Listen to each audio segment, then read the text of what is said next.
Hi, my name is Joseph, here with Contender Bicycles, and today we will be comparing two lightweight e-bikes, the Scott Lumen and the Orbea Rise.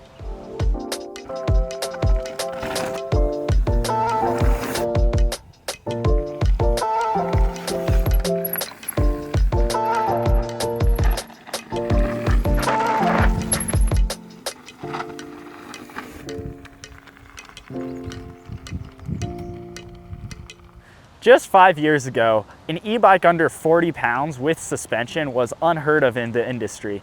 And now we have two e-bikes that can get as low as about 35 pounds, which is really cool considering the technology that has gone into both of these. Both of these bikes will feature different drive units and different suspension setups. So knowing which one is right for you will really help you in your search for a new lightweight e-bike. This is the Scott Lumen, Scott's first take on a lightweight e-bike. They pretty much just put the TQ motor into their Scott Spark frame set, but there is a few design changes, including a 130mm fork and 130mm of rear suspension. Now, the rear suspension is hidden in the frame, which actually allows this e-bike to have two water bottle mounts, which is very rare on an e-bike, as usual full suspension bikes will inhibit one of those water bottle mounts, and then a range extender will take up the space of the other one. So even with a range extender on this bike, you are still able to run a water bottle, which is really great for your longer days in the saddle. This specific e-bike will feature the TQ motor, which has up to 50 Newton meters of assist, which is down from the 85 Newton meters of a full power e-bike. This assist, though, will last you for probably about 3 to 4 hours, as it is a 360 watt hour frame battery paired with a 250 watt motor, which even at maximum boost, you would still find trouble to burn through that in less than an hour. While we haven't been able to fully test the range, like I said, we estimate it to be about 3 to 4 hours on a standard mountain bike ride. You are able to upfit it with a 160 watt hour range extender, which would just mount onto your down tube of the bike and give you a little bit extra range.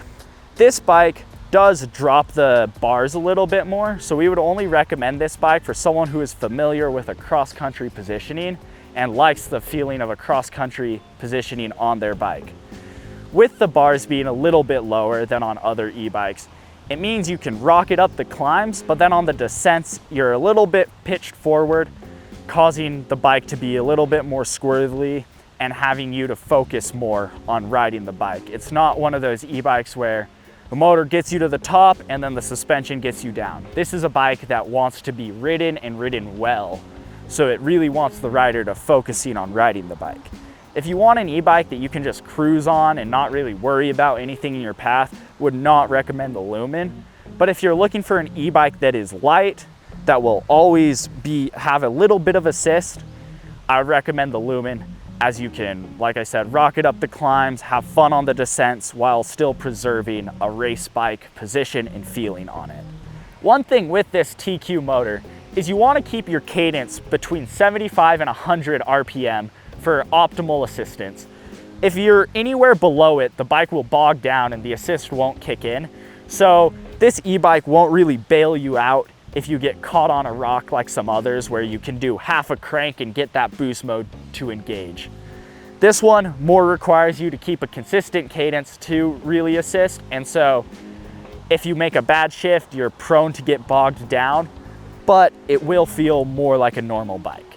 The TQ motor is also the quietest on the market right now, and because of how integrated it is, you can't really even tell it's an e-bike until you're up close, which is good for riding on trails and on roads where people may not be the most welcoming to e-bike traffic.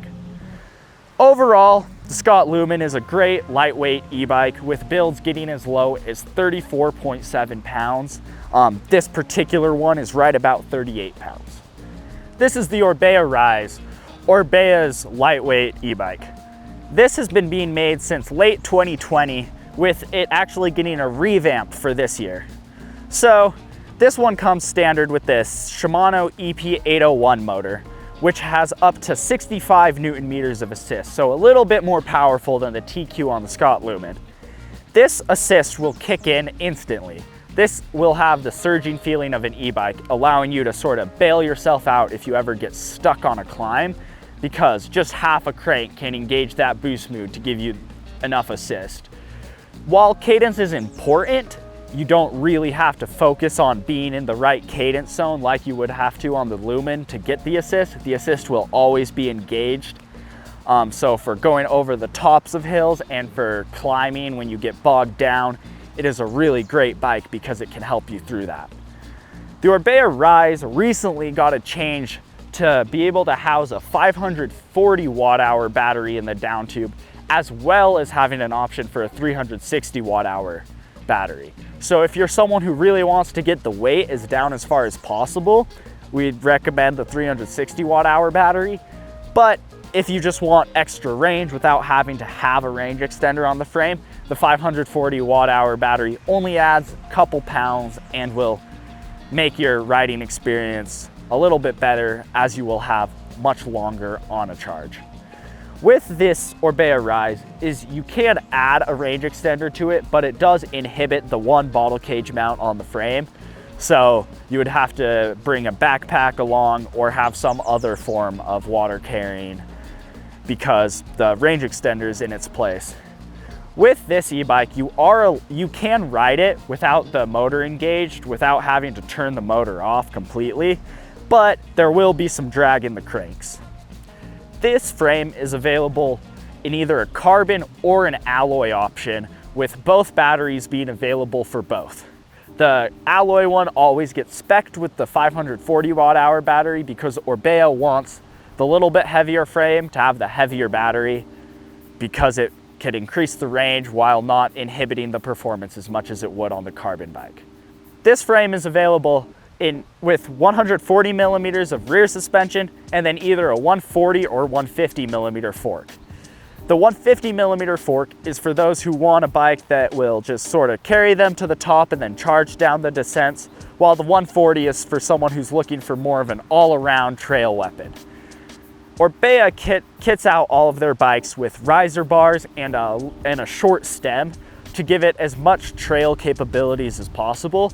So when you're descending on this bike, it's really stable under you, can roll over a lot of rough terrain without much issue from the rider itself.